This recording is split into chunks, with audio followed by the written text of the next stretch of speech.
So often in my life, I've met people who say, well, I became a doctor because that's what my dad expected. And you often meet people, and I'm sure you have too, that become somebody that they never meant to be. And if I hadn't came home and told my dad I was leaving and I was going to do this thing called the internet, I would have been somebody I wasn't supposed to be. You didn't go into a pathway that was already laid for you. You didn't have a mentor guiding you through every step of the way. We didn't have any money. You went from $25 a week to a $1 billion company. I would watch JR get up on stage, a little platform in front, and he would tell people, one day people are going to buy their products online. The people in the room, they'd look at him like he was crazy. So he goes, it doesn't matter what they think, Loren. What matters is what you think. What do you think? Do you think we can do it? Do you believe what I tell you when I tell you we can change the world, you and I? Because that's all that matters to me. I always get on your stage and I tell the people it's because I know that we can't change the world on our own, but I'm smart enough to know that with a like-minded group of people, we can make a massive impact. It's the only thing I know that can change the world is people. Lots of people talk about the mindset that you have to keep going and the tenacity. What does it take when you're at the top? Because you've gotten there and stayed there. I'll tell you all about it. The number one thing, and JR and I lived our life with this, is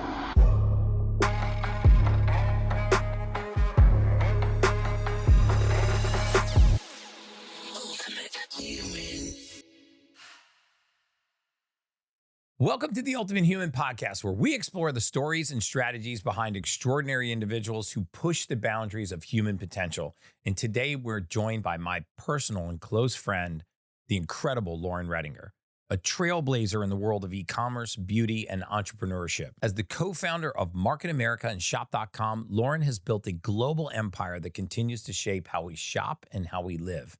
But beyond her business accomplishments, Loren's personal journey of overcoming adversity from health challenges, personal loss, is just inspiring millions, including myself. Today, we're diving into her new book, Scrambled or Sunny Side Up, her powerful outlook on life and what it takes to truly live your greatest life. Hey guys, welcome back to the Ultimate Human Podcast. I'm your host, human biologist Gary Brecka, where we go down the road of everything anti-aging, biohacking, and everything in between. And today we have our first live studio audience. Yay! Woo! We're gonna try like a game show, and I am so excited to have this guest on. She is a close personal friend of mine. I'm very close with her family. I knew her husband very, very well. He was an inspirational mentor to me. An iconic force in the health and wellness industry, and built an absolutely incredible company that's changing a lot of lives. So welcome to the podcast, Loren. Happy to be here with you. You know how much I love you and how much JR loved you, and you are the ultimate human. The real truth of the matter is like, I know that people love you and they see you, but I know you on such a deeper level, and your whole life is about helping other people live their best lives. Oh my gosh, thank you so and much. That is such a beautiful, come on audience, right? Yeah. That's such a beautiful, that is so beautiful. Like who does that? I know, no, we have a real life, this is your first real live audience. This is my first live audience. They love you so much. Well, it much. mean my daughter and my wife. I love, by the way, whom I love, and they love us, right? I love them. But I just, I can't thank you enough for having me here, because I consider this an honor for somebody who's worked with you and you've taken care of, you treated JR and I for many years. You are a game-changing human. One of the few people I know who spend their life dedicated to making lives better. Wow, that's so kind of you. I mean, the podcast is actually supposed to be about you. I'll talk about you a lot, but I love you. I'm excited. I know. I'm so excited that you're here too, because, we become really close personal friends over the years. In fact, I remember the first time that I met you and JR. Same time we actually came over. I forget who introduced us, but we came over to do. Doesn't matter. All that matters is us. Yeah, it doesn't matter. Yeah, I kept you out of all of them. We did the blood work and the gene testing to get you guys on the program, but and we're going to talk about your husband on the podcast today, because he's such an incredible human being, and he changed so many lives, and he's still continuing to change lives with what people do in the dash, as he would call it, and I remember that.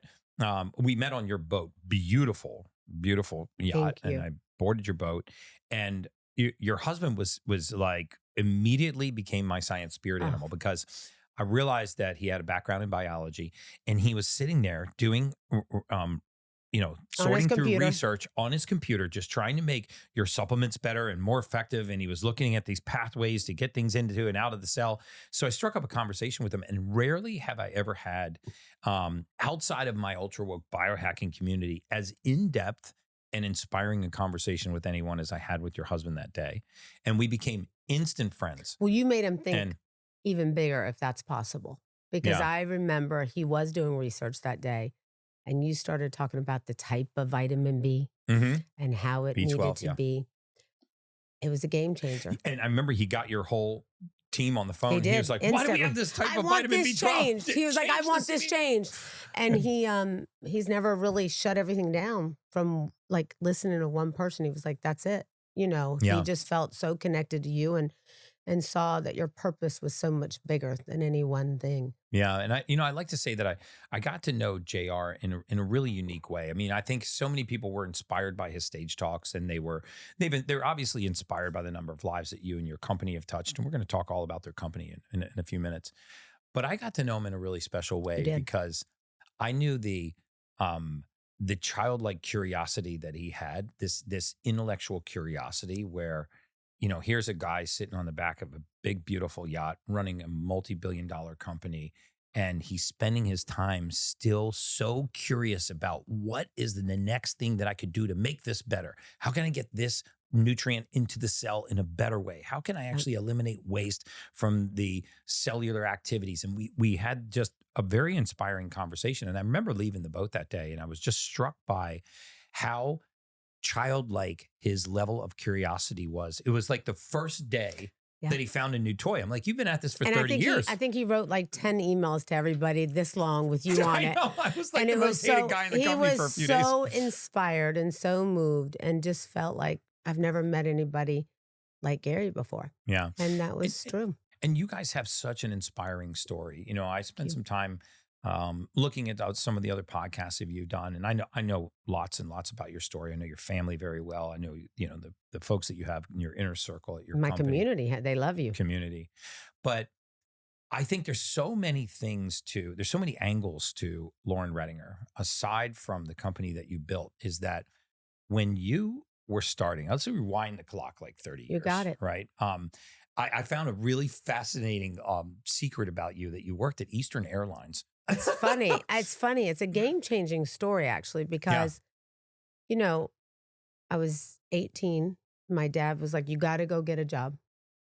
You're going to be a flight attendant for Eastern Airlines. I was like, by the way, we're dating ourselves with Eastern Airlines. Yeah. The audience is like, what? By the way, you don't worry about it, guys. Okay. Went out of business 30 years ago. They went out of business when I started. No, but he was like, my mom worked for Eastern Airlines. Well, you get it. So my dad was like, this is what you're going to do with your life.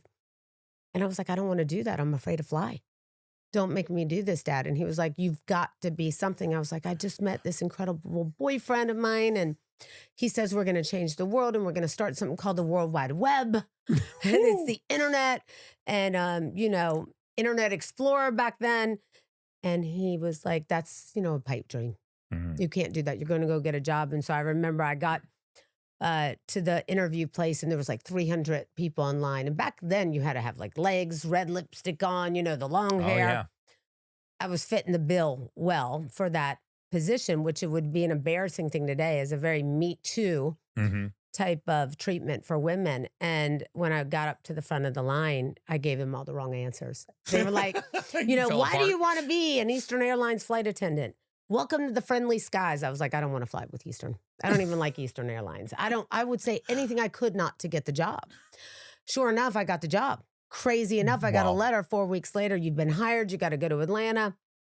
You got to go through training.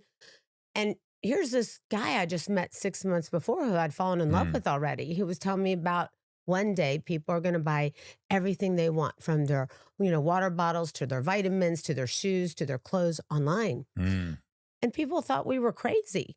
And so, including my father. That was crazy. And it was crazy. That's, 1989, 1990. And he said, I went to the training and I told my dad, I don't want to do this. And I told my mom, you got to help me get out of this. And Jared called me. And he, just my boyfriend at the time. And he said, if you don't come home and tell your dad that you don't want to be an Eastern airline flight attendant. You're going to become a version of yourself that you never meant to be. Wow. That was a big moment in my life. And I didn't understand it then until after I lost JR, because so often in my life, I've met people who said, well, I became a doctor because that's what my dad expected.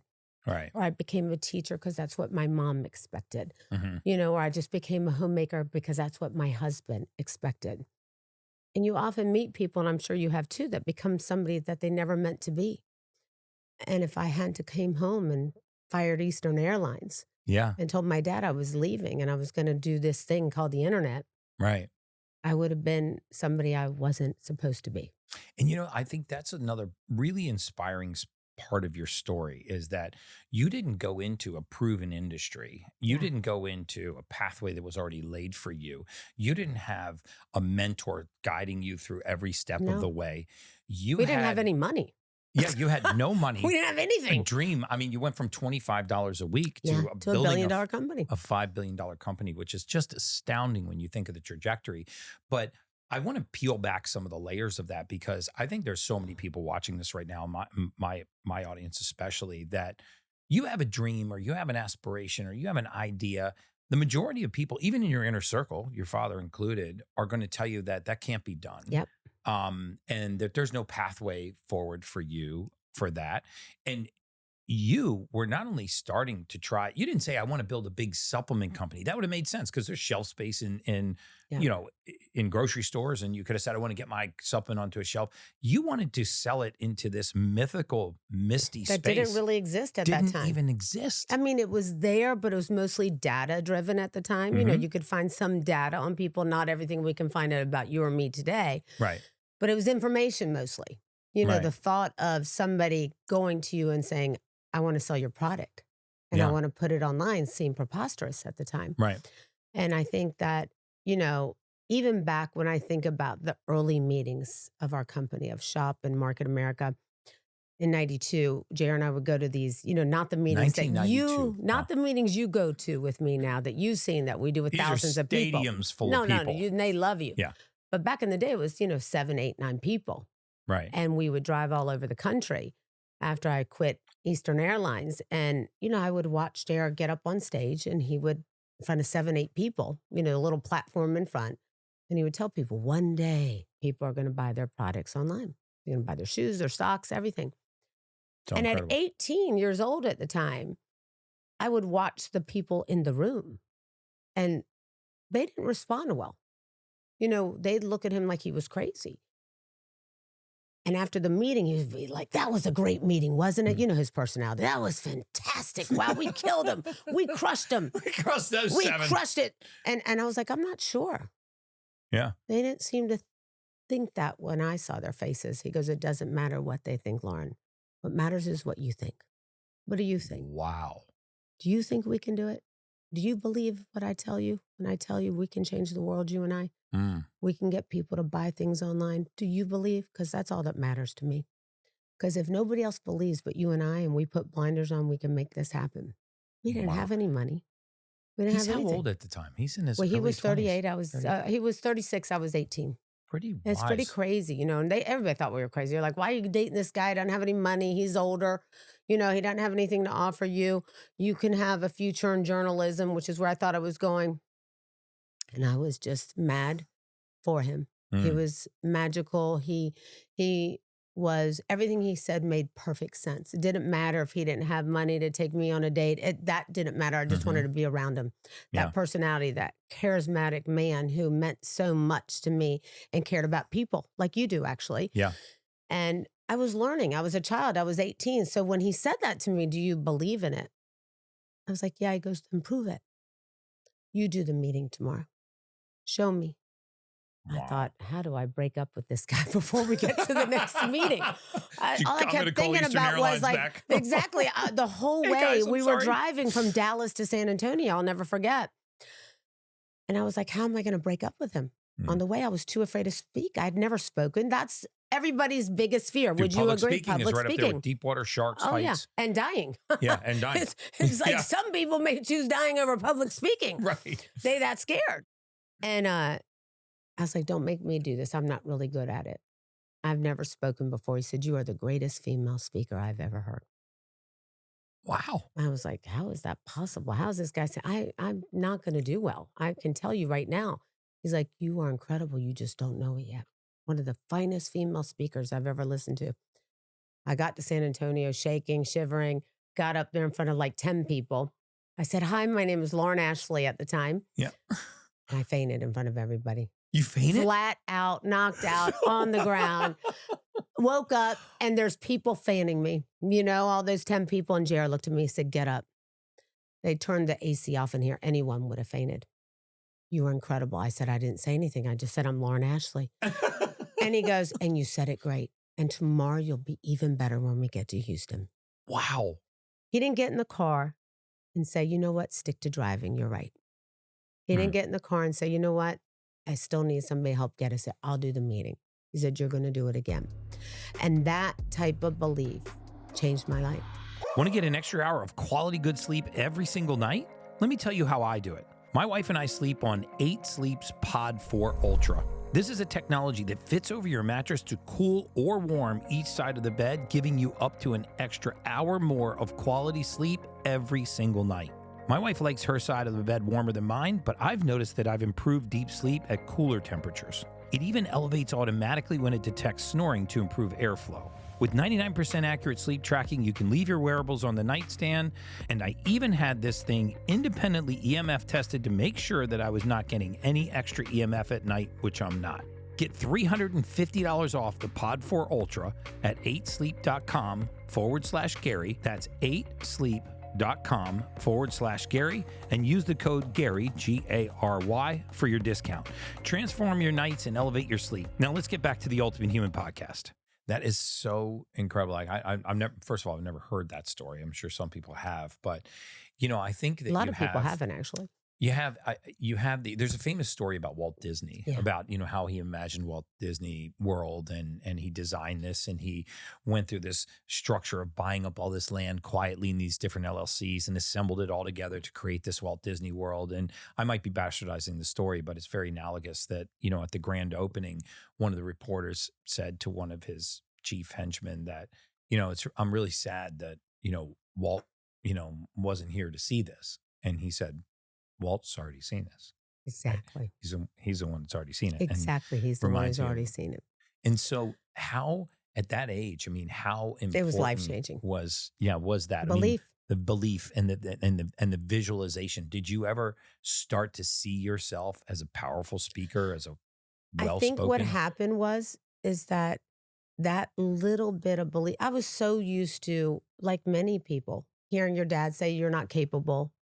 You can't do it. Why don't you just be a flight attendant? Not that that's not an important job. It just wasn't the job I wanted. Mm-hmm. You know, most often we don't believe in ourselves. And I think what happens is that a lot of that comes from home. And, you know, we raise our kids differently. We've raised our kids to believe that anything's possible, but not everybody's had that benefit. I didn't. And so to have this man come out of nowhere and say that I was possible, it was like, is he crazy or am I? And I started to believe him just enough to try again. Yeah. And the more I tried, even if I was terrible, until I got to be great. Do you remember the next speaking engagement? Oh, yeah. And I did a lot better. Did you? You got I past got Loren a lot Ashley? better. I got past Loren Ashley. I didn't fall to the ground. Stayed conscious. I was shaking the whole time, but I did it again. And guess what? I did it probably for 3 or 4 years before I felt like I was really great. Wow. But that's the thing. It's like people don't believe in themselves enough to go for it, to try it, because we get so beat down by society and people, and we worry about what the bandwagon thinks rather than the one person who's looking in the mirror and says, I can do it. Yeah. You know, it's a game changer. That belief level changed my life. Yeah. And I used to think when JR passed away, I used to get so many thousands of letters from people say, oh, JR changed the way I thought. And, you know, or I joined your company, and even though I never stayed with it, he made an impact on my future and my life. And I realized at that time, he also made an impact on mine. And I never stopped to think about it, because as we're living, we take advantage of everything else around us, the ones that we love and the ones that love us. So we're like, oh, of course my wife's amazing. Of course my husband's amazing. Yeah. Instead of saying, thank you for changing my life. Yeah. Thank you, Gary. It's, I remember JR said to me one time, I said, how do you decide what you're going to say on stage? And I mean, is it scripted? Do you follow a script? And he said, well, we set up, the stage in certain ways, but he's like, I think about where I want to take the audience. Yeah. And then when I get up there, I take them there. And a lot of what he did was very freestyle. Like it was very organic and very authentic in the way he spoke. And by the way, he's a showman too. I mean, it was crazy. Yeah, no, he was a great showman. Crazy. And he was absolutely hysterical. And he would say things that were off the cuff, maybe things in the Me Too movement that wouldn't be so kosher today. He would have been canceled good, by the woke crazy. mob. Right. But again, I think first he had this intellectual curiosity, and then he had this vision. And, in his mind, it had already occurred. And now that's translated into you. Yeah. You built this incredible company. You have some people would consider what you and I do to be competition. I don't at all. At all. Because you've built such a great scientific team. You formulate amazing products. As you know, I don't take the stage on other companies' stages ever. And I always get on your stage and I tell the people, it's important for you to know that I'm not being paid to be here. You've never paid me to be at your events. I'm there because I know that we can't change the world on our own, but I'm smart enough to know that with a like-minded group of people, we can make a massive impact. Powered by people. It's the only thing I know that can change the world is people. Yeah. And I think you understand that, like JR understood it. And I think it's so important. I think we can't do it on our own. No, we definitely can't. We just can't, but we can do whatever we can to make a difference. And I think that is what you and what JR have dedicated their lives to. And I think we need more of that. It's a problem. Agreed. What was the tipping point for you? At what point, you're out in the grind, right? You're doing 7-person meetings, 10-person meetings. At some point they go to 25-person meetings and 50-person meetings. When did the first dollars start coming in the door? Because I've heard you talk about $25 weeks. Yeah. Well, we had our big date was Wendy's back then. Wendy's was our big date on Wednesdays. Wendy's and Monday, the super bar. Exactly, macaroni. And the Wendy's super bar. That was our big date. And, he wrote me, it's true. It was like $4.99. It was all you can eat tacos at Wendy's. Okay. It's You're true. Me. Some people definitely will remember that. I'm definitely dating myself. And I think, when I think about JR's background of biology, being having a master's in biology was a game changer for us because he had a problem swallowing pills himself. And he said, we need a formulation that people can take that they can get into their bloodstream right away. And so isotonics was born, of course. And it was a game changer for us in its second year of our company. The industry. And it really was. And it's still our number one product today, 32 years later, which really says a lot for what it is. But we launched that in year 2. And it was a kind of it got better and better. But JR was never about the money. In fact, he always acted, he lived even his last day like he didn't have any. The funny thing is we have beautiful homes, beautiful cars, a beautiful boat, but JR lived like a very normal guy. If you told him he had money, he would never believe it because he just didn't live his life that way in his mind. And his mind was, he had just the idea to help people. The way he wanted to earn money was psychically to help other people. Right. And that's how you do it. And so I think that's why you and he hit it off so well, because I don't know 2 humans who have helped more people than the 2 of you. You especially, I'm in this ultimate penthouse and you're changing lives every day. Thank you. I feel like I'm living a better life being here. Like I went to the ultimate humans penthouse. I walked in, the air felt different here. Yeah. How is that possible? Like how you understand what you're doing, right? Like I know you're interviewing me, but I just want to tell you, I walked in here. The air's different in the ultimate humans penthouse. You feel surgically different. Clean, the water's different. I'm taking this home. Yeah. But those are props, but you can take it. I think you have Good work. Changed a lot of the game for us too over the last 10 years of us being friends because, I think when you care enough about what we do put in our body, like JR used to say, I don't know everything. You don't know everything about products, but we can find the right people who help us get there. Yes. And I think that's key. And that's what you help do for so many of us. Thank you. I mean, I've loved being, associated with your organization. And I always say that I think we should do things that serve our temple. Yeah. We should build this invisible fence around ourselves and try to filter things before they get to our bodies. And we let a lot of thieves into our bodies, like Rob we were us. talking about, and they steal from us. But we let them in. I mean, the processed foods, the sugary ingredients, the seed oils, things like that, and negative people, and negative people and too. all of them affect our health. Yes, all of them. It's not just what we intake; it's also what we surround ourselves with. And I think that's one of the things that I think JR and I live by, as you know, that we kept a very tight circle. Yeah, and that was really important. on the journey with you and JR. I mean, sadly, before his passing, I mean, he was in some of the best condition of his life. No. I mean, you had him in the best health of his life. If it wasn't for blood the looked fact, perfect. No, you had his blood perfect. If it wasn't for the fact, and this is something I've never talked about publicly, is JR made the decision on his own to have that second booster that you advised him against doing. I remember we had that conversation. And he was like, well, Loren, I'm going to do it because you've had COVID 4 times and I haven't, and I have slept with you and I didn't get it. And he thought that was it. What he didn't realize is that you had made his immune system so strong that he didn't need it. Yeah. 4 weeks after he took that second booster, he died of a pulmonary embolism in his lungs, as you know. And that one moment of listening to what, everybody was saying, they tested a vaccine booster for a few months and the next thing I know, he's gone.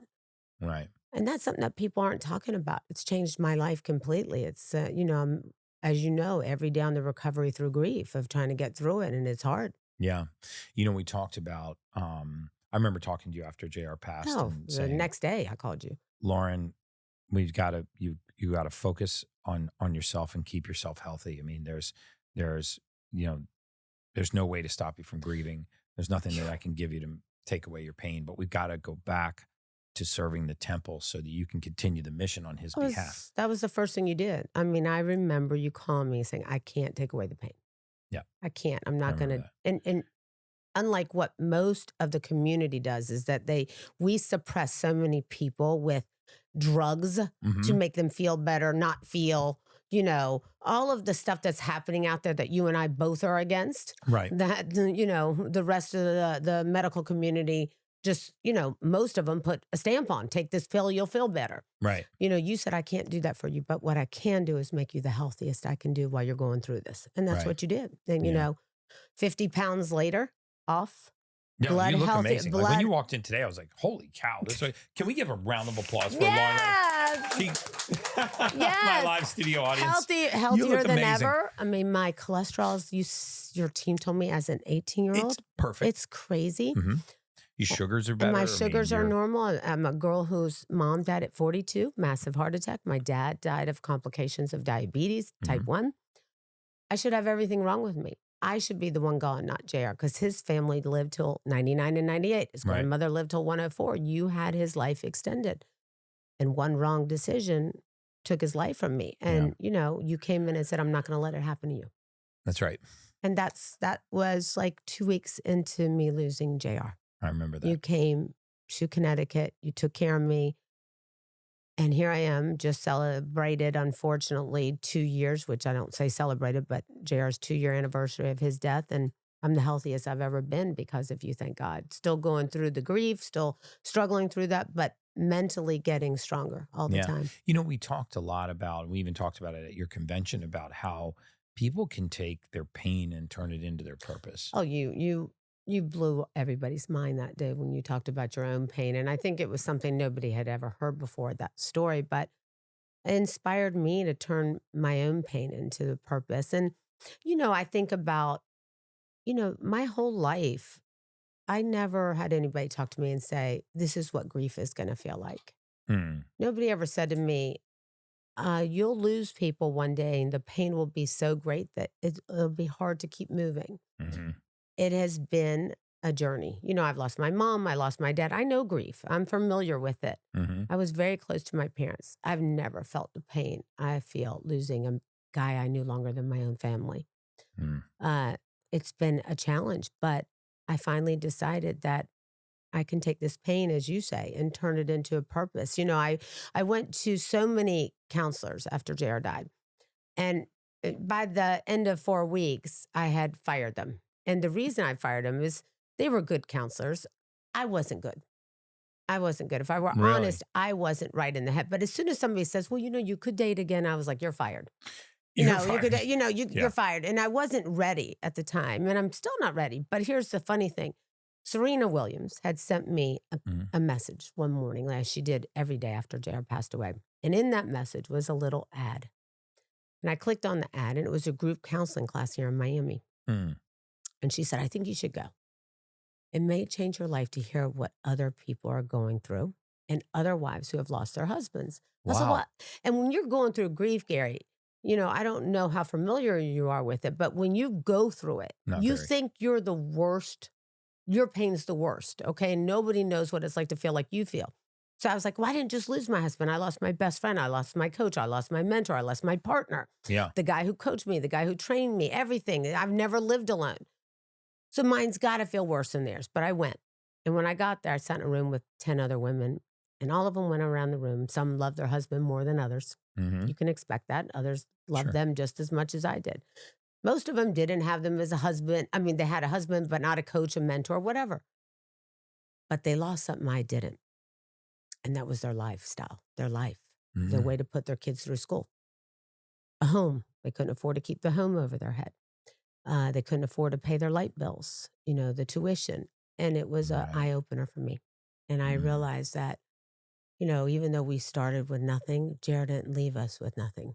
Right. And then I would turn that pain and spend the rest of my life helping other people achieve that type of financial freedom where they wouldn't have to worry again. And I think a lot of times too, when we think about those moments, you think if that person were back just for a day and, what would they tell me? Would they want me to have a memory of them in grief? Would they want me to stop moving forward? Would that person say, I want you to lay in bed and just grieve for me? I want you to wake up every day and feel the burden of my loss. I want you to stop what you're doing. I want you to quit your purpose. I want you to just turn inward and suffer. Or would they say, I want you to go and carry this message to its fullest extent. Like, I want you to go out there and dominate, and I want you to be happy, and I want you to be booming about your purpose. I mean, I feel like, JR.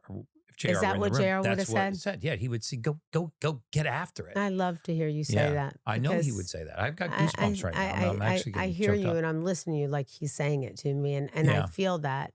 And it took me a moment to feel that. It did. I think when you're going through grief, you don't know how you're supposed to feel or react. And, I think it also depends on who you ask. You ask your children, your grandchildren, they're like, if you ever date again, you're dead. If you ever see anybody, you're dead. But what you realize is that you do things in your own time. Yeah. And you take a lot of grace for yourself. And there's a new Loren that's emerged from this. No question.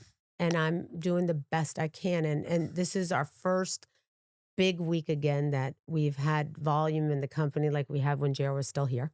Really? Which I'm really happy about, because JR used to say to me, don't ever count dollars, Loren. Just keep working hard. Wow. And I would do that. And he'd say, your work will never pay off till years later. I never understood that till now. Yeah. Now 2 years in, it's the first week that we've had that's been ultra successful. And I'm like, okay, this is what he was talking about, how it took 2 years of hard work. Yeah. This is the best of me I'm now. sure it shook the foundation of the company too, not just your the first foundation. 3 They're months, like, hey, wait a second. The real foundation. Captain's yes. gone. Oh yeah, captain's gone. Our general's gone. Our sergeant's gone. And how is this girl going to fill his shoes? You know how big those shoes are. Yeah. And the funny thing is, I would go back and I would listen to messages he would leave me, like, that you can do whatever I do, right? Better. And then all my friends and my family would come to me and say, every time we'd ask Jared, what should we do about a problem? He said, well, what did Loren say? Really? And then I started to realize he cared about what I thought. Yeah.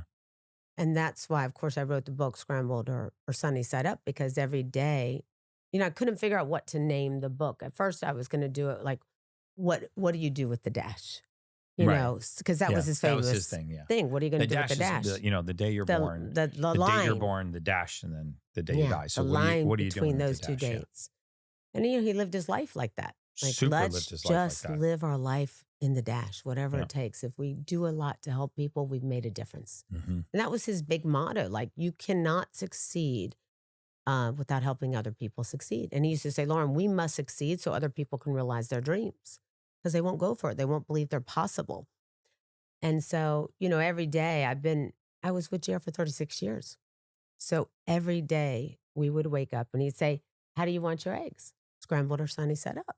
And I'd say, I don't know. What are you in the mood for? Do you want scrambled or sunny side up? It's your stomach. Right. I mean, what am I supposed to say? Right. And I said, have scrambled today. Next day, scrambled or sunny side up, baby. Okay, great. This went on for years.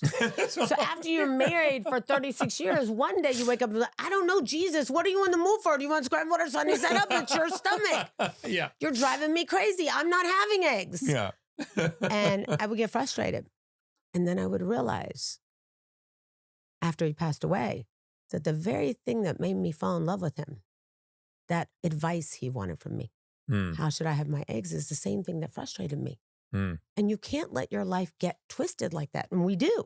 Yeah. Like, I used to love that you cared about my opinion. Now you became a pain in the ass by asking me. I couldn't just take a second and say, hey, babe, have scrambled. And so I named the book Scrambled or Sunny Side Up because after life, you lose the love of your life. Life gets scrambled, but you can turn it sunny side up again. Hey, Ultimate Humans, I've got something truly special for you. Our biggest Black Friday, Cyber Monday offer yet. This is your chance to grab a lifetime deal on my VIP Rule Brecka community. What does it mean to be a Rule Brecka? You'll join me for exclusive monthly live Q&A sessions, get VIP access to all of my challenges, and be the first to unlock exclusive content with the incredible guests that we bring on board. Here's the deal. Starting December 1st, membership rates are going up to $97 a month. I still think that's a steal, but if you join now, you'll lock in your spot at just $47 a month for life. Yes, that's a lifetime access at a rate that will never change, even as prices rise for everyone else. Don't miss this opportunity to invest in your health and be a part of a game-changing community. Head over to joinrulebrecka.com right now. That's joinrulebrecka.com and secure your spot, and I'll see you on the inside. Now let's get back to the Ultimate Human podcast. Yeah, I remember when I was speaking at your last convention, I told the story right before we got on the podcast, but I was getting ready to take the stage, and they came running over to me and they're like, "Hey, we got to push you back 5 minutes." I was like, "Oh, what's going on?" They're like, "Loren's book just hit #1 on Amazon," and I'm like, "I thought the book wasn't out yet." They're like, "It's not." And I'm like, "It's not. I didn't even know you could do that. I didn't actually not have a book out." I didn't know that either. The funny thing is, I just got goosebumps again. I'm like, all I was focused on was because it releases, Valentine's week of 2025. I mean, 2024, 2025. We're in 2024. So that's how I'm lost. 2025. And I didn't know that there was these other lists besides New York bestsellers, Amazon, Barnes and Nobles. And we hit them all that same day. And I was pre-orders, right? Just people, yeah. And so, of course, our company is a great platform for that type of stuff because, everybody wanted to buy the book. And we sold so many books outside the community, which was so amazing. But it's a beautiful story of lessons that I've learned that I didn't know while JR was here. Yeah. And so it opens up with, he wrote me 5,000 love letters in 36 years. I remember you telling me that. Yeah. 5,000 love letters. And hand wrote long ones. And I was the one that was like, "Thank you, baby. I love you." I didn't leave the long love letter. Right. I wasn't good at the long love letters. And I told him all the time how much I loved him. But the book opens with a love letter from me that I should have given to him. Oh. And it ends with a love letter I wish I'd left him before he left. So is a lot of healing. There's a different Loren from chapter 1 to the end. Really? You can see that I can't wait to read this. Transition of that Loren then to the Loren that you say he's saying, go be your best version of you. And I think, a lot of people that are dealing with that kind of grief, I think if you just close your eyes and you imagine that person, for a few minutes back in your life to give you advice, I think very few people would say, "I want you to grieve heavily for me," rather than "I want you to just get after it." Oh, yeah. And JR, by the way, JR would definitely say grieve heavily for me, but go back to work. He would definitely say, right, Sage? He would definitely say grieve heavily for me. I want you bawling your ass off. He would be like, cry your ass off and then go back to work. And then go back to work. I mean, and it's funny because you go through these crazy phases. Like when JR first died, the company took a huge tumble at first. I told you. Which has got to be like that's just insult to injury. Well, here's the thing. In a weird way, I was like, let it happen. I wanted people to remember that we had one leader. And it was my leader. It was their leader. And that's how we became who we were. But then I was like, come on, Loren, you got to get in there. And I decided to do exactly what you did with your own pain, with the community of why you went off on your own and, didn't stay working for the government, going in the courtroom and, diagnosing people after they're gone. Right. Right. That's because that's what you did. Yeah. That's exactly what I did. Mortality. Mortality. And so for me, it was like, how many more people have to go before we get in and do something?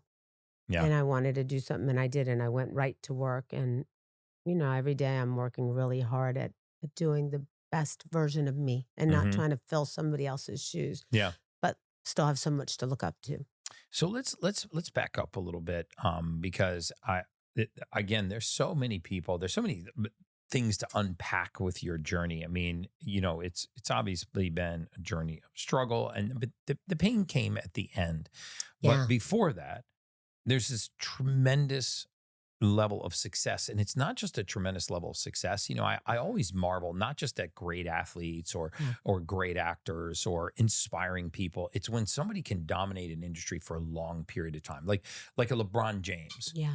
He didn't just make a few great layups. I mean, Michael Jordan or, Lance Armstrong, 7 back-to-back Tour de France. Serena Williams, John Jones, who's a client of mine. He's getting ready to fight in the UFC on November 16th and never lost a heavyweight fight.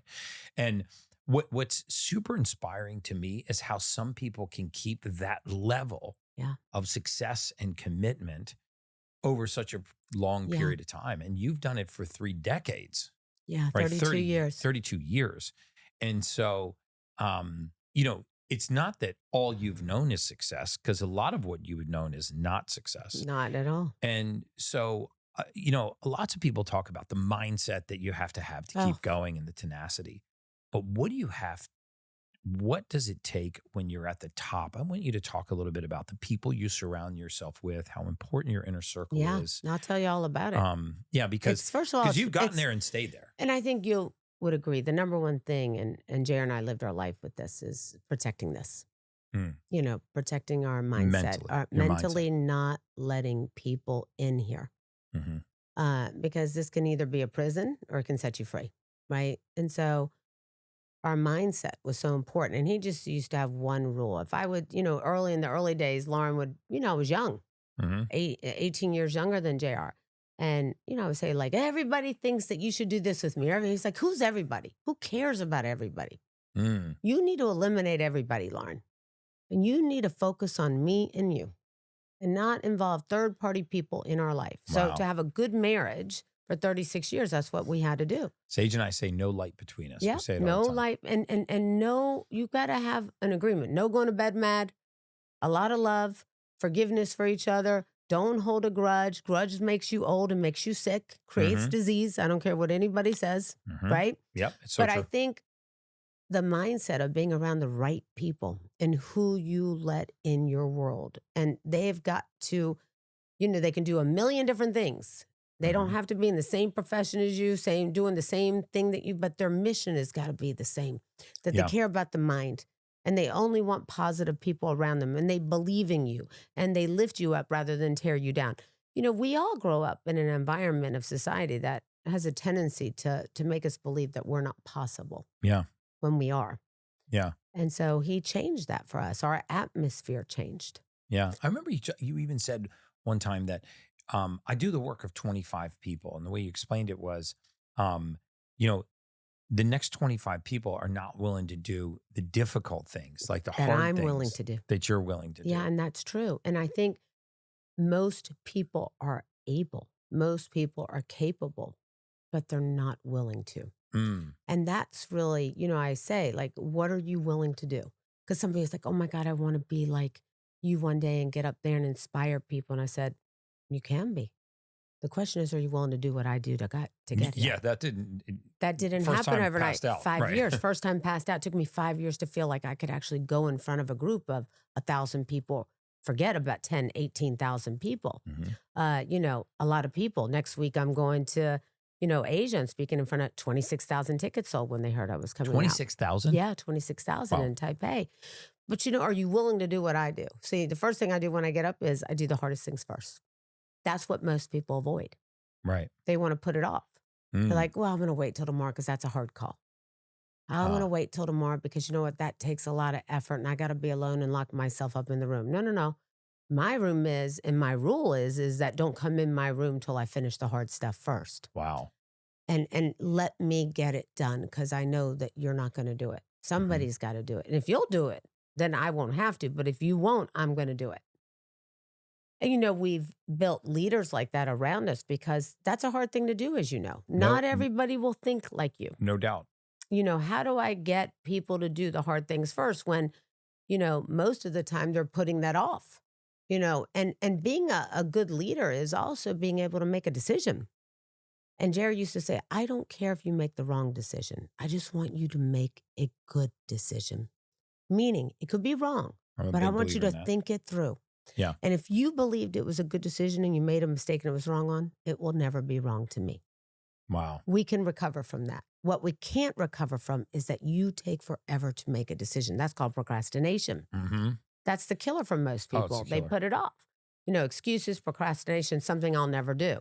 So I live by my decisions. I make good quality decisions and I think them through. And I, like you, allow myself time to do that. Yeah. I think it through. You give your morning to yourself. I do the very same thing. It's funny that when you told me what you did and I tell you what I did, they're the same things. Successful people do very similar things. They own their morning. Yes. And those hard things first have been a game changer for me because nothing comes between me and that time unless it's an emergency, unless it's a, God forbid, an emergency. I just hammered the staff about it this morning. Yeah. It's like, don't bother me before 11. Yeah. This is what I'm doing. This is critical thinking time. This is the time that Loren needs to make everything go. Right. And there's a reason why I think JR used to do the same thing. I never really said to him, like, why don't you want to take calls before 11? It just became second nature for me. Right. I started to do the same thing. And, I do those things. So then I can own the rest of my day. So if I want to go see my grandkids, go play soccer, I can do that. Right. Those are the things that are really important too. And I think that's so important. Your mindset's everything. Your attitude's everything. What you believe is possible will change your life. How important was the struggle to your success now? I mean, it's everything. Critical do you think it is to have had nothing before you have everything? Jay and I failed so many times. Yeah. We failed over and over and over again. We just never quit. And I do think that without failing, it's almost impossible to succeed. I think so many people don't want to embrace the suck. I know, and they've got to. That's like every time I see somebody almost, they're so close. And I'm like, tie a knot and hold on. Yeah. Don't throw in the towel yet. You're almost there. Whether they're my business, your business, somebody, it doesn't matter. If they're a friend and I love them and I want them to make it and I see them this close, like, don't quit. You're there. You're almost there. You're almost there. When the pain starts to happen, you're so close. Yeah. And that's when people quit. You're right. Yeah. They don't want to embrace the suck. I mean, the hard conversations. I like what you're saying because I think what happens to a lot of companies, and this happened to Sage and I when we were building our company. We haven't built anything nearly as successful as yours, but we you're doing pretty good in the ultimate penthouse right here, baby. I got to tell you, the ultimate human has got it going. This ultimate human penthouse I want to move into, by the way. I got the next guest room next. She walked around and bought everything. No, I bought everything and I want to move in with Sage and that's it. I'm done. Sage and Gary, I am with you guys. I love you. Live audience, should we let Loren move into the penthouse? What do you think? I get the other bedroom. I love you guys. We actually have a guest room for you. I love that. I can't wait. Vemi acoustic bed that can, put you in a theta state. So first of all, I walked in when Sage and you showed me your bedroom, and I walked in. I was in a theta state when I walked into the whole space.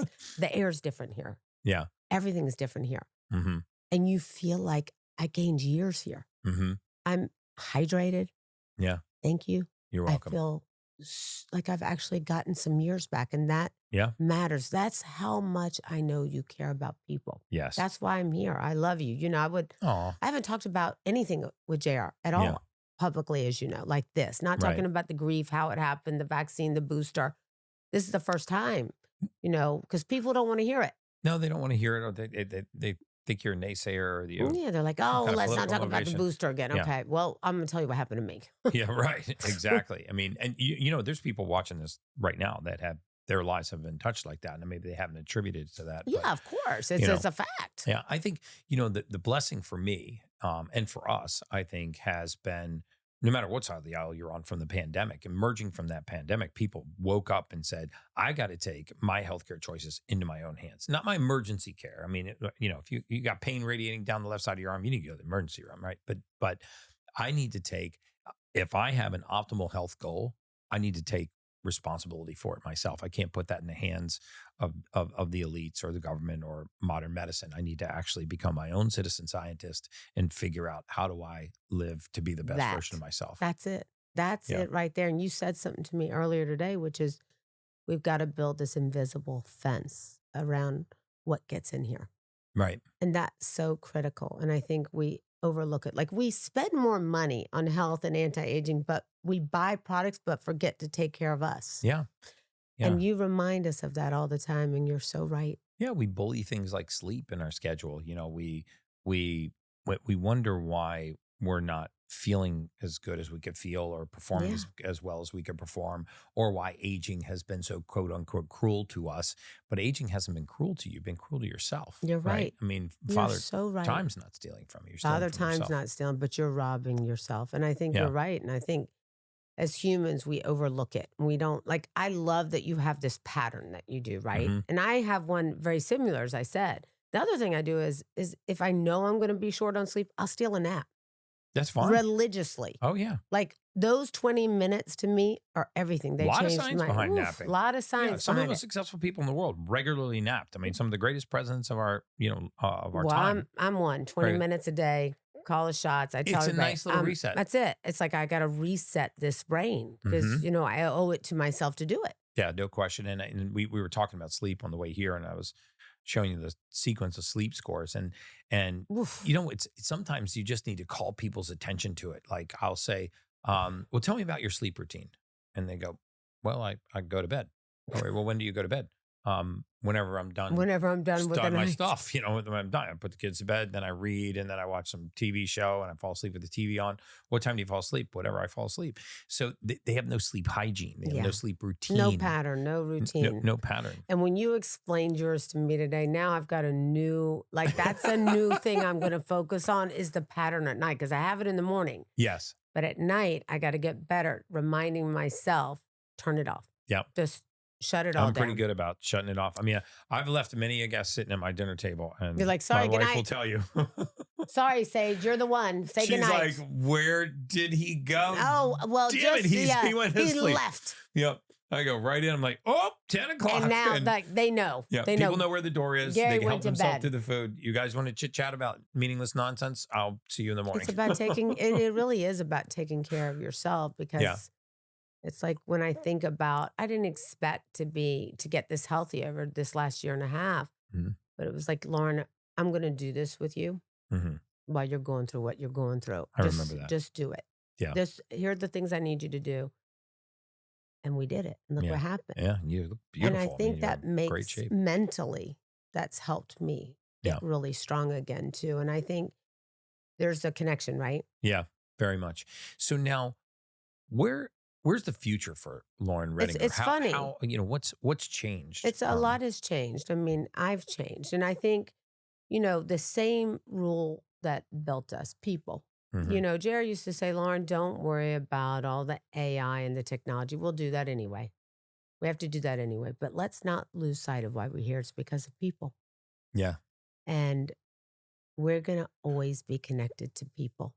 And, it's funny. Somebody played a little message. I won't say who, because I'm probably not supposed to say it. But somebody played a beautiful message in a meeting that they have with Warren Buffett recently to me. Mm-hmm.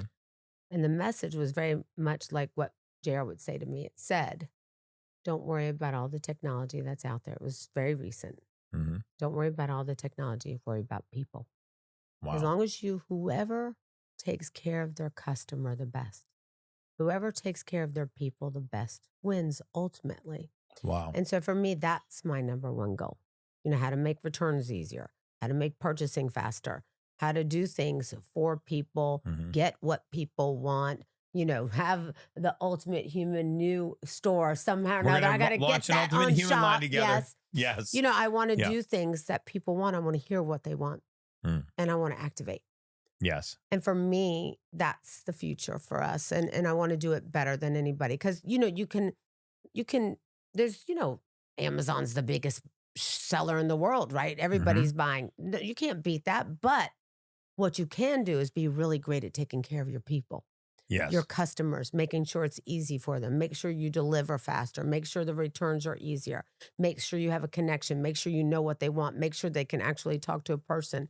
And I think we've gotten really good at that over the last 2 years, especially. Jerry used to say, all of our work will catch up with us one day, and it has. And I think I'm investing a lot of time and money into making that better and being there with the people. I think that makes a big difference. I did 40 cities this year in literally 64 days or something. 40 cities? It was crazy. In the U.S.? Yes. And I'm leaving, Monday for Southeast Asia and doing a tour out there. And I think I wouldn't have been able to do it unless this were right and unless I was on, didn't know where I was going, and I do. Right. And I think, even in the fog of grief, my mind is clear enough to say, I know what I need to do. I still got to do the hardest things first. Yeah. I still need to believe that I'm possible. I still need to believe that our best days are still ahead. When at first somebody told me that, I was like, that's impossible. My best days are behind me. Right. But there are still the best days of Loren still ahead. And it took me a while to figure that out and accept that and be okay with that and embrace that. That doesn't mean I don't miss Jer every moment of my day. Don't wish he wasn't with me. But in order to succeed, I have to show people it's possible. And I'm rebuilding me again. Yeah. And I think that when you're doing that with people and you're very vulnerable and very transparent about the process of where I've been and where I'm going and how painful it's been, and that we can recover if we're transparent, life can change for you in a positive way. And I'm learning that now. Hey guys, let's talk about meat for a minute. Did you know that 96% of the beef sold in stores is not grass-fed? That's right. Most beef comes from cows fed a grain-based diet in feedlots, which isn't even healthy for you or the cow. And even if a label says grass-fed, that doesn't always mean what you think. It means a cow spent at least 50% of its life on grass. So now if you're ready to eat a real nutrient-dense meat that was raised on a pasture, then let me introduce you to Parker Pastures. I love this place. The story of Parker Pastures is as inspiring as it is heartwarming. Chloe Parker, just 19 years old, took over the family business when her mom was diagnosed with cancer. Instead of backing away, Chloe stepped up to lead and turned an overwhelming challenge into a calling. Chloe says it best. In honor of my mom and for the health of all, I guarantee Parker Pastures meat will always be flavorful, nutrient-dense, and healing for both you and the land. You can order grass-fed and grass-finished beef, lamb, bison, as well as pasture-raised pork and chicken to be delivered straight to your door next week. She delivers to all 50 states, so why settle for mystery meat from the store when you can eat meat that nourishes your body and restores the earth? Visit parkerpastures.com today and you'll get $25 off your order. That's parkerpastures.com and get $25 off your first order. Now let's get back to the Ultimate Human podcast. I think so too. I think you actually just inadvertently answered a question I asked you earlier about how do you stay at the top of the game, right? I mean, you built this incredibly profound company and a multi-billion-dollar company from $25 weeks to $5 billion company. Yeah. And I'm always curious about what keeps people there. But when you start saying things like, I do the hard thing first. Yeah. So now you're not complacent. Yeah. Right. I mean, there you are at the top of the game. You've got the yacht, you've got the house, you've got a beautiful company, And a great family, group of friends. a tight group of friends. But you're like, my best days are still ahead. I still do the hard things first. I think there's a lot of wisdom in that people can actually apply in their life, is that, we, as human beings, we aggressively seek comfort. Like I was saying, aging is the aggressive pursuit of comfort. We aggressively seek comfort instead of aggressively seeking to do the hard things first. And I think if you adopted a philosophy where you did the hard things first and you truly believe that your best days were still ahead, this is how you maintain that level of excellence. People get so comfortable being uncomfortable. It's like, are you kidding me? Do you not realize that in order to get uncomfortable, you've got to step 1 foot out of the box that you're in? Yeah. That's all you have to do. they think it's monumental, so they don't want to do it. Rather than like sitting in front of the TV is comfortable and doing nothing. Right. And not changing. Well, most people would rather do nothing than do something that's uncomfortable. Well, of course. That's the thing. But what they don't realize is they're actually uncomfortable. Yeah. They're living a life of discomfort. Yeah. They're not able to make ends meet. They're struggling to pay the bills. Mm-hmm. They're not happy. They don't work on their marriage at home. Right. Jared and I had a really happy life because we constantly worked at being good partners. We had a good marriage. Yeah. We had good communication. Jared used to say, what do we do every 6 months? We analyzed our marriage. Really? What do you like about me and what don't you like about me? So I can fix that. Because I love you enough to want to make sure that I make a tweak. Oh, I'm sure my wife's got a list. We got a list over there. We're going to look at her. Look at that face. Yeah, she's like, she loves you. Well, I said to her knowing earlier. her, she has a Dropbox file with her. I'm not kidding. I told her earlier she deserved the big trophy. And you said, here I am. And so, the funny thing is like people don't realize that when you're at home, being in a happy environment is really important. Oh my gosh. Yeah. I've had both. I mean, I've had miserable, I know I've had you happy, have. and I've had just mediocre. And I know your story. And when you walk in this house, it's a happy home. Yeah. And that's the difference. That can change your health too. No doubt. That changes your mindset. Yes. And so some days I just ask for Loren time. Right. Without everybody coming over, I just say, guys, I got to have some me time. I'm figuring me out. Some days I have good days, I have bad days. But one thing for sure is like, I'm making sure who I put in my circle. And of course, you and Sage are in my circle. You can come on our place at any time, or I can go to your place at any time. You want to be at that table. Yes. And everybody at that table wants to lift you up and elevate you. Say anything you're doing is possible. You can be or do anything you want to do. Most people don't understand that if you've been cut out of my life, you gave me the scissors. Yeah. You gave me the scissors. You gave me the scissors. You're the one. You're the one who cut you out of my life because I just have a certain way I'm going to live. And I only want to live with people who believe in what I'm doing and where I'm going. You don't have to do what I'm doing, but I need you to be a cheerleader of what I'm doing. I need you to support what I'm doing. Right. I need you to believe in me so I can believe in myself also. Yes. I don't want to have anybody around me say, don't try that. Yeah. Don't go for that. Oh my God, Gary, don't you know? You cannot be transparent and honest without expecting controversy. I love that statement too. You're not going to be transparent and honest without expecting controversy. You're gonna have to. People are so afraid to say their truth today. People are so afraid to have an honest conversation. It's like, oh my God, here she goes. Can't say who I'm voting for. Can't say what. She's blackballed. Don't say you're voting for. You can't even have a conversation about politics anymore. It's ridiculous. No. I just want to. What happened to have good conversation? Fast too. Yeah, I just want to have good conversation. Yes. And so I think we have done a very good job of keeping a circle where, you know what, it's okay to agree to disagree. Right.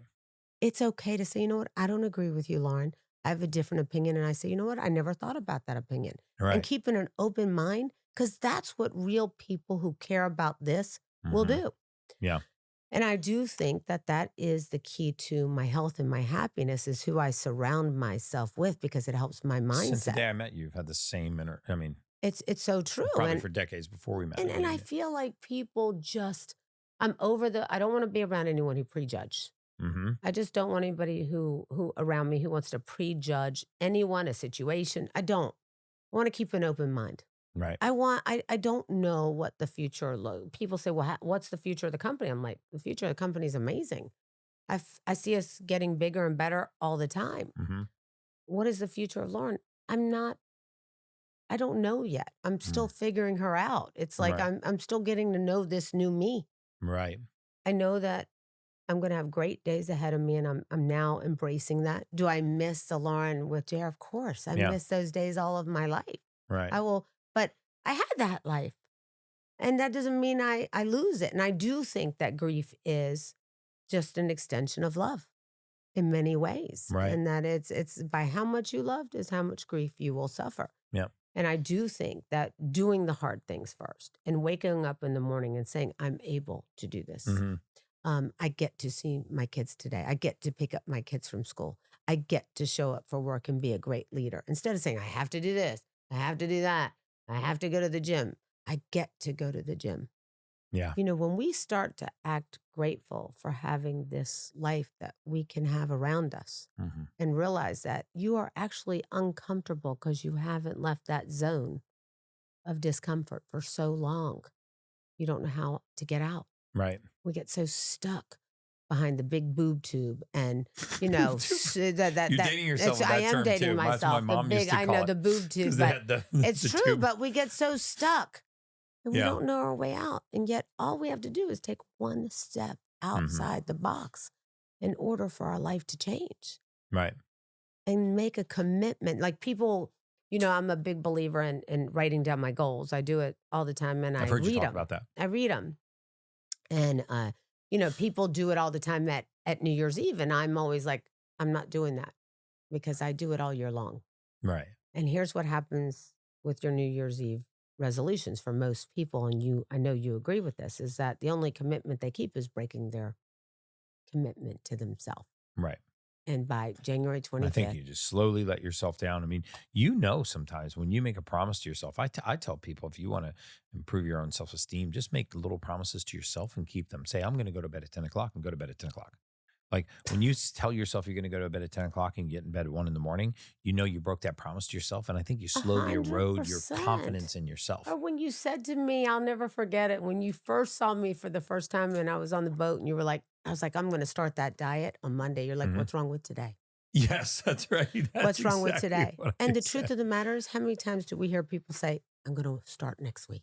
Right. As if Monday starting is going to cause you to lose more weight than starting today. Yeah. Do it now. But we do it all the time and we see people do it. I just don't want to do that. You don't want to do that. And I think that's the key for people to succeed, is to do exactly what you said right now. Yeah. I mean, Loren, you're amazing. And I hope that we can continue to do these podcasts. And so I love us checking back in on each other's careers. And I think there's an opportunity for us to really do something special, like we talked about in the kitchen. I think you're just scratching the scratch of the surface. Well, I don't thank you. even think you don't even know Gary Brecka yet. Like, as well as I know you, I don't know Gary Brecka yet. You don't know Gary. You're just, as JR used to say, Gary's just scratching the scratch on the surface. Wow. And you have Thank so you. much more to do. What you have given to me and my family is life and more years. And that's a gift that you can't pay somebody back for. Jerry used to say, Loren, it's not about the money. It's about the people we'll help along the way. Yeah. Nothing could ring truer for you. I really appreciate that. And, we we have have all the right friends, the Beckhams, everybody, right? They're Mhm. all the Grutmans. Yeah. We all have the Great same people. circle of friends, and we all feel the same way. It's Yeah. like we talk about I feel you the same often. way about them too. Yeah. We love you and how much you put into people.